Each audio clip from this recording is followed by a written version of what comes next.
D7 news ప్రేక్షకులకు నమస్కారం. పొదిలిలో మాజీ ముఖ్యమంత్రి వైఎస్ జగన్మోహన్ రెడ్డి పర్యటన సందర్భంగా జరిగిన గొడవలో అక్రమంగా అరెస్టు చేసి దర్శి సబ్ జైల్లో ఉన్న పార్టీ కార్యకర్తలను పరామర్శించడం జరిగింది. ఈ సందర్భంగా దర్శి ఎమ్మెల్యే ప్రకాశం జిల్లా వైఎస్ఆర్ కాంగ్రెస్ పార్టీ అధ్యక్షుడు డాక్టర్ బుచ్చపల్లి శివప్రసాద్ రెడ్డి మాట్లాడుతూ పొగాకు రైతుల సమస్యలను తెలుసుకుని వారికి అండగా ఉంటానని పొదిలి విచ్చేసిన మాజీ ముఖ్యమంత్రి వైఎస్ జగన్మోహన్ రెడ్డి పర్యటన సందర్భంగా డీటీపీ నాయకులు దురుద్దేశంతో నిరసన ప్రదర్శన చేసి మా ర్యాలీ మీద చెప్పులు రాళ్లు వేసి మా కార్యకర్తలను గాయపరిచారని, ఇప్పుడు ప్రభుత్వ పెద్దల ఒత్తిడితో వారి మీద కేసులు పెట్టకుండా మా కార్యకర్తల మీద కేసులు పెట్టడం ఎంతవరకు సమంజసమని అన్నారు. జగన్ ప్రబంధనం చూసి కూటమి ప్రభుత్వం ఏం చేయాలో అర్థం కాక ఇలా కేసులు పెట్టి వేధించడం ఏంటని ప్రశ్నించారు. జైలులో ఉన్న కార్యకర్తలకు ధైర్యం చెప్పి పార్టీ అన్ని విధాల అండగా ఉంటుందని భరోసా కల్పించి వారి కుటుంబ సభ్యులను కూడా మనోధైర్యంగా ఉండాలని కోరారు. ఈ కార్యక్రమంలో మాజీ ఎమ్మెల్యే మార్కపురం ఇన్ఛార్జి అన్న రాంబాబు, కనిగిరి ఇన్ఛార్జి దద్దాల నారాయణ పాల్గొన్నారు.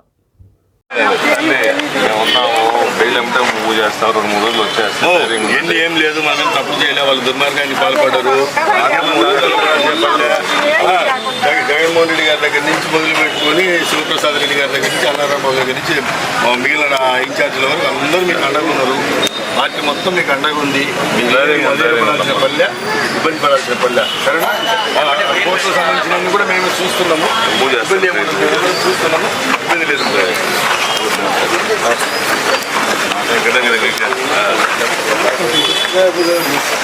పోయిన పెరగాలి సరే అన్న.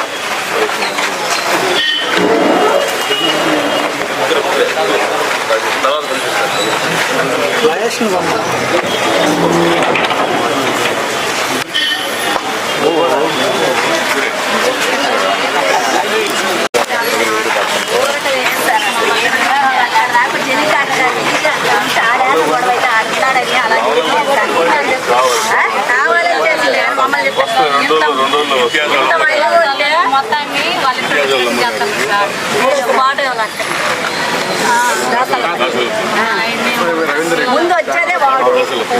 100 మంది మేము ఉంటే మాకు ముందు అడిగేసేదే వాడు. వాడు వస్తేనే మేము అందరం వచ్చేది. మరి ఏం చేస్తాం సార్?